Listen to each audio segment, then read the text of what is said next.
षष्ठम नवरात्रि में कात्यायनी मैया की पूजा होगी। कात्यायनी मैया प्रेम और भोलेपन की देवी। ऋषि कात्यायन ने बहुत तपस्या करी और उनके घर में पुत्री के रूप में भगवती कात्यायनी प्रकट हुई। भैरव ने बहुत दुख दिया, बार बार भैरव से बच के एकांत में चली जाती थी। भोली है, वो अपनी ओर से नहीं लड़ सकती। पिता कात्यायन से कहती है कि मेरे लिए इस भैरव को भगा दो, ये क्यों बार बार आता है। तो ऋषि कात्यायन कहते हैं अपनी शक्ति को पहचानो, तुम देवी हो, जगदम्बा हो, ये भैरव तो तुम्हारे दरवाजे पर पहरा लगाएगा, अरे इसे जीत लोगी तुम। और ऋषि कात्यायन धीरे धीरे धीरे धीरे कात्यायनी को परिपूर्ण करते हैं।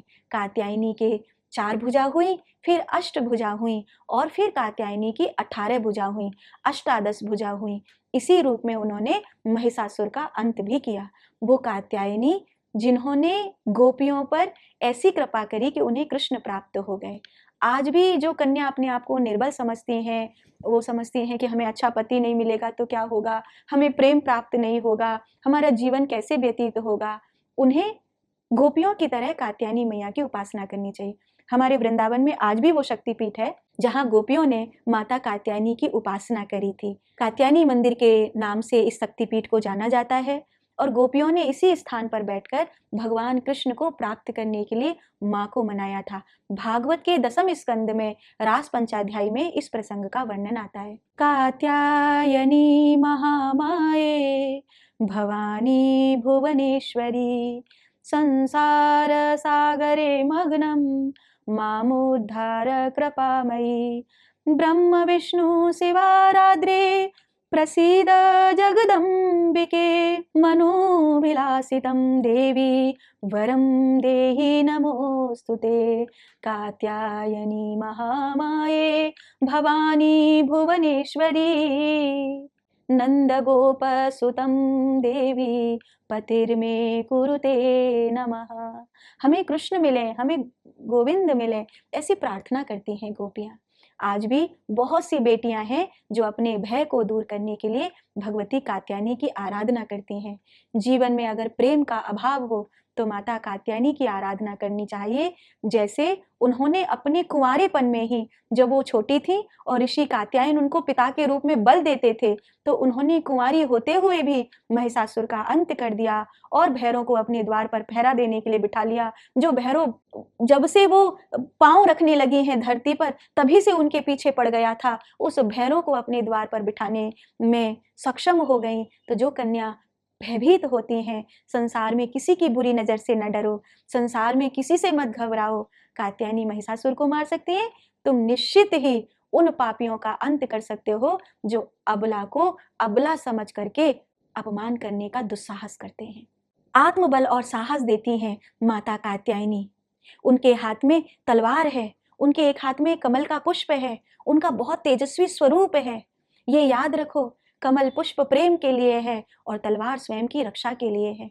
और आज भारत की स्त्रियों को, हिंदू स्त्रियों को दुर्गा होना ही पड़ेगा, कात्यायनी होना ही पड़ेगा, क्योंकि आज चारों तरफ जिस तरह षड्यंत्र फैल रहा है, उसमें अपनी रक्षा स्वयं करने वाली बनो, अपनी रक्षा स्वयं करने वाली बनो। क्योंकि जिस तरह पापियों की जनसंख्या भारत में बढ़ गई है, देशद्रोहियों की जनसंख्या भारत में बढ़ गई है, कभी भी किसी भी राज्य को जम्मू कश्मीर की तरह बनाया दिया जा सकता है। जैसे जम्मू कश्मीर में हिंदुओं का नरसंहार हुआ था, जैसे हैदराबाद में हिंदुओं का नरसंहार हुआ था, जिस तरह देशद्रोही पापी फैलते जा रहे हैं, किसी भी शहर में, किसी भी नगर में, किसी भी राज्य में ऐसी स्थिति आ सकती है कि अगर पुलिस और प्रशासन, अगर अच्छी राजगद्दी पर कोई अच्छा नेता न रहा, तो कभी भी ये लोग तलवार लेकर के निकलेंगे और बहुत बुरा करेंगे, जैसे कश्मीर में किया था, जैसे लाहौर में किया था, जैसे हैदराबाद में किया था, जैसे अभी बांग्लादेश में किया।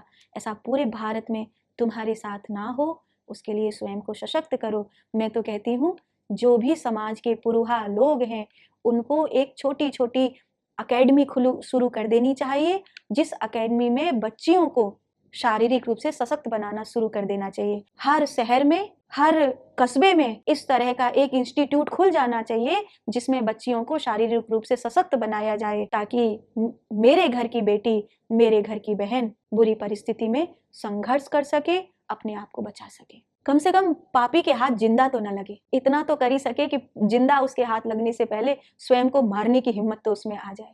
किसी दुष्ट के हाथ जिंदा तो कभी नहीं लगना चाहिए। इतना तो कम से कम मेरी बहन बेटी के भीतर साहस भर ही देना चाहिए। जो संयुक्ता के भीतर था, जो पद्मिनी के भीतर था, वो साहस जो झांसी की रानी लक्ष्मीबाई के भीतर था, वो साहस हमें अब अपनी बहन बेटी के भीतर भरना होगा। और उसके लिए हर शहर, हर कस्बे में एक अकेडमी शुरू कर देनी चाहिए। भगवती कात्यायनी से हमें सीख मिलती है कि जब अन्याय बढ़े तो केवल भक्ति नहीं, केवल कमल का पुष्प नहीं, तब तलवार उठा लेनी चाहिए। जिनके हाथ में हमेशा कमल पुष्प रहता था, उन कात्यायनी ने भी तलवार उठा ली थी। कात्यायन ऋषि की तपस्या है। कात्यायनी अपने पिता के बल से पुरुषार्थ को प्राप्त करी है। कात्यायनी की कथा से हम सबको सीख मिलती है कि काश आज हर पिता कात्यायन ऋषि की तरह अपनी बेटी को कात्यायनी बना दे। ये जरूरी है।